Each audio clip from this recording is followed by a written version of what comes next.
Apa kabar kawan Angahu? Sekali Angahu, tetap Angahu. Ya kawan, kami ingin memflashback di awal Hendy memimpin Jember di akhir Agustus 2021. Saat itu masih ramai-ramainya COVID.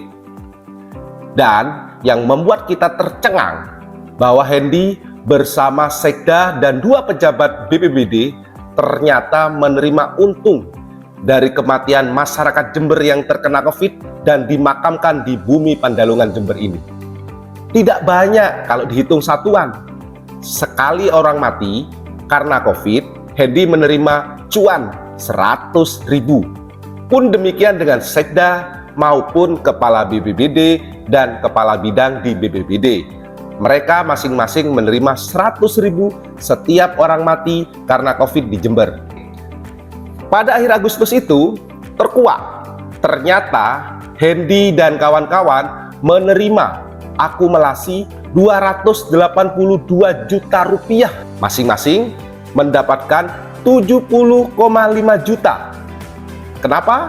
Karena orang yang tercatat mati dan dimakamkan di Jember karena COVID ada sekitar 705 orang.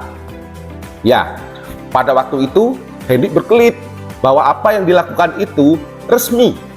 Karena sebelumnya ternyata Hendy sudah menyiapkan surat tentang honor dirinya dan pejabat-pejabatnya itu. Nah, ini kan lucu. Dia membuat surat keputusan yang meresmikan tentang honor pemakaman COVID yang sebenarnya menguntungkan dirinya sendiri. Disitulah yang menjadi landasan dia menganggap bahwa apa yang dilakukan itu resmi. Namun ternyata setelah ada tekanan publik, menjadi atensi masyarakat, media lokal maupun nasional meliput itu, akhirnya aparat penegak hukum juga melakukan atensi itu. Tidak hanya kepolisian, Komisi Pemberantasan Korupsi KPK dari Jakarta sampai nyorot ke Jember. Akhirnya apa? Akhirnya Hendy meminta maaf. Dia menyampaikan permintaan maafnya di forum resmi kenegaraan saat itu dalam proses rapat paripurna RPJMD. Di tanggal 27 Agustus, melalui Sekda Mirvano mengakui bahwa duit yang sudah terlanjur diterimanya itu dikembalikan. Ya, ini teori balik kucing.